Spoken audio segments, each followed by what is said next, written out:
बड़ी संख्या में इम्तियाज जलील मुंबई की ओर कूच कर रहे हैं। हमारे साथ खुद इम्तियाज जलील है, उन पर कुछ रामगिरी महाराज ने आरोप लगा, उन पर बात करते हैं। इम्तियाज जी, आपसे जानना चाहेंगे, आप जब कूच कर रहे हैं मुंबई की ओर, तब रामगिरी महाराज का बयान आया है कि आप जो है सियासत कर रहे हैं, विधायक आपको बनना है, लोकसभा चुनाव हार गए, अब विधायक बनना चाहते हैं, इसीलिए आप मोर्चा लेकर निकले।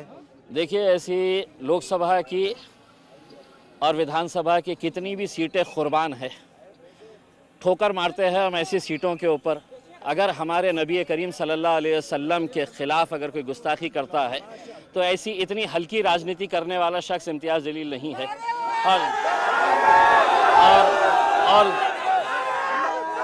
और दूसरी बात यह है कि मुझे राजनीति करने के लिए ये रामगिरी जैसे घटिया लोगों की ज़रूरत कभी नहीं पड़ेगी इंशाअल्लाह। उसमें मैं मेरे तौर के ऊपर मेरे जमहूरी इख्तियार है, मैं सिर्फ ये कहना चाह रहा हूँ, ये मुल्क में कायदा है, क़ानून है और ये संविधान है। अगर ये संविधान के हिसाब से मुल्क नहीं चलेगा तो ऐसे रामगिरी जैसे गुंडे मवालियों के हिसाब से तो देश चल नहीं सकता है, राणे जैसे गुंडे मवालियों के हिसाब से देश चल नहीं सकता है। उसमें मैंने सरकार को वक्त दिया था, टाइम दिया था कि आप इनके ऊपर कार्रवाई करो करके, और उनको एक चेतावनी दे रहा हूं, अगर ज़बान उनके मुंह में है तो उससे बहुत खूबसूरत ज़बान मेरे मुंह में भी है। जिस दिन मैं इस्तेमाल करूँगा, जिस दिन मैं खोलूँगा अपनी ज़बान, तो कोई इनके पास अधिकार नहीं रहेगा मेरे खिलाफ भी कार्रवाई करने के लिए, क्योंकि कायदा कानून सबके लिए बराबर है। उनके लिए कायदा अलग नहीं हो सकता है और मेरे लिए अलग नहीं हो सकता है। इसलिए अगर रामगिरी ये कह रहा है कि मैं राजनीति कर रहा हूँ, तो मैं रामगिरी को सिर्फ इतना कहूँगा कि रामगिरी, तेरे से बोलने तो लगाए थे सरकार ने, तू अपनी जान बचा के रख, क्योंकि यही सरकार तेरी जान के पीछे भी पड़ सकती है और ठिकड़ा हमारे ऊपर फोड़ सकती है।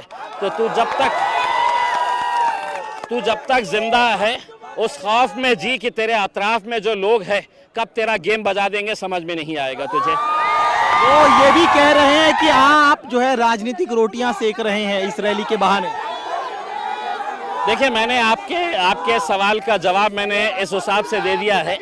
ऐसे 50 ओहदे जो है वो हम ठुकराएंगे, हम ठोकर मारते हैं साहब ऐसी सियासत के ऊपर, जहाँ पे आप खुलेआम हमारी ज़िंदगी से भी अजीम है, जिन्हें हम अपनी ज़िंदगी से भी ज़्यादा मोहब्बत करते हैं, हमारे पैगंबर सल्लल्लाहु अलैहि वसल्लम, हाँ, अगर उनके ख़िलाफ़ आप बोलेंगे और मैंने दूसरे राजनीतिक पार्टियों की तरह, नेताओं की तरह घर में बैठा रहूं और सिर्फ निवेदन देता रहूं, तो ये नहीं। मैंने भी बहुत निवेदन दिया।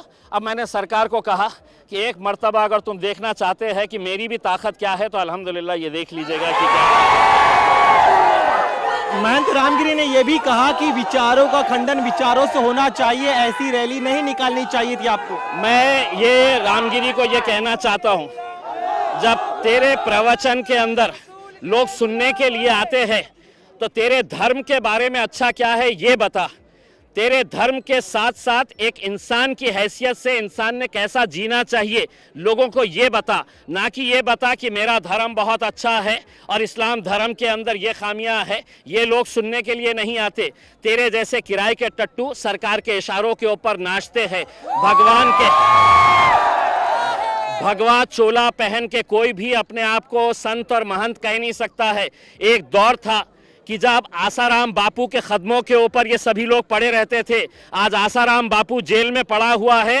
रामगिरी, तेरा भी वक्त आएगा। अभी आप कह रहे हैं रामगिरी महाराज का वक्त आएगा। उन्होंने एक और चीज कही है कि मैंने जो कहा था उसमें गलत कुछ भी नहीं है।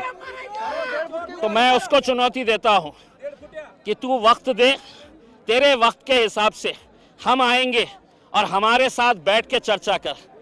तेरे जैसे लोग आधी अधूरी जानकारी हासिल करके सिर्फ तेरे को मुख्यमंत्री ने, उप मुख्यमंत्री ने और सरकार ने कहा कि जा तू इस्लाम के बारे में बोल, तू पैगंबर के बारे में बोल, हम तेरी रक्षा बढ़ाएंगे करके।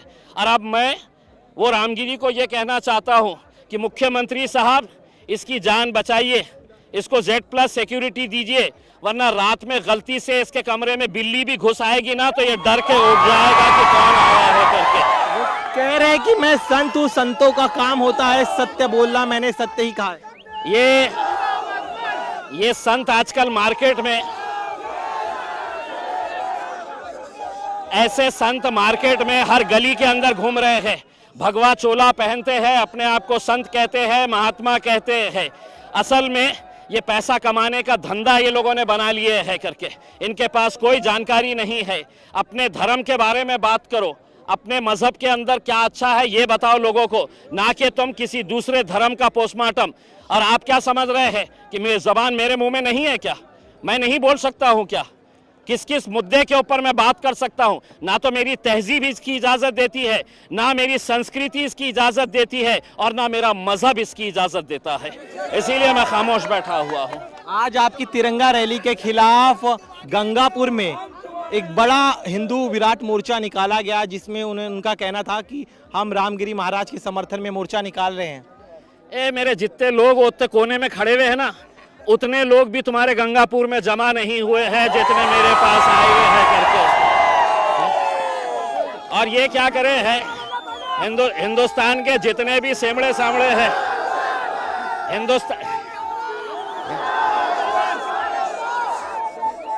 हिंदुस्तान के जितने भी चिल्लर हैं, वो सारे चिल्लरों को उन्होंने आज के दिन गंगापुर में जमा कर दिया है, क्योंकि उनको मालूम है कि शेर निकलने वाला था। तक आप जो है इगतपुरी तक पहुंच चुके हैं, क्या काफिला मुंबई तक जाएगा? और चूंकि हिंदू संगठन जो आपके खिलाफ है, तिरंगा रैली के खिलाफ, जो आपकी रैली के खिलाफ है, देखिए मैंने पहले भी साफ कहा है कि मैं यहाँ पर इतने सारे लोग जो आए हैं, ये इस मुल्क से मोहब्बत करते हैं। हमारा मजहब हमें ये सिखाता है। मैं किसी भी धर्म के खिलाफ नहीं आया हूँ, किसी देवी देवताओं के खिलाफ नहीं आया हूँ। मैं ये कहने के लिए आया सरकार को कि अगर ये रामगिरी के खिलाफ अगर 60 FIRs रजिस्टर हुए हैं, तो किसने पुलिस वालों के हाथ बांध रखे हैं कि इसके ऊपर कार्रवाई करने के लिए? ये नहीं कर रहे हैं। मैंने सरकार को, हुकूमत को, पुलिस को वक्त दिया था, इन्होंने नहीं किया। इस वजह से मजबूरन मुझे यहाँ पर आना पड़ा। लोग कहते थे कि इम्तियाज जलील को तो घर के बाहर भी निकलने नहीं देंगे। अरे अल्हम्दुलिल्लाह 200 किलोमीटर चला आया हो, किसने रुकाया? एक आखिरी सवाल मेरा, उनका कहना है कि आप अदालत जाइए, इस तरह से मोर्चा निकालना उचित नहीं है। अदालत जब जाना है तब जाएंगे, तेरा हिसाब कैसे लेना है हमें भी आता है। शुक्रिया हमसे बात करने के लिए। तो ये थे इम्तियाज जलील। इनका कहना है कि महंत रामगिरी चाहे जो भी आरोप लगाए, लेकिन वो अपने इस आंदोलन को मुकाम तक पहुंचाएंगे। और रामगिरी महाराज को ये भी कह रहे हैं कि वो सियासत नहीं कर रहे हैं, उनके पैगंबर के लिए, नबी के लिए वो तमाम कई कुर्सियां, कई पद जो है वो छोड़ने के लिए भी तैयार है। कैमरामैन अरुण के साथ दिनेश मौर्य, इंडिया टीवी, इगतपुरी।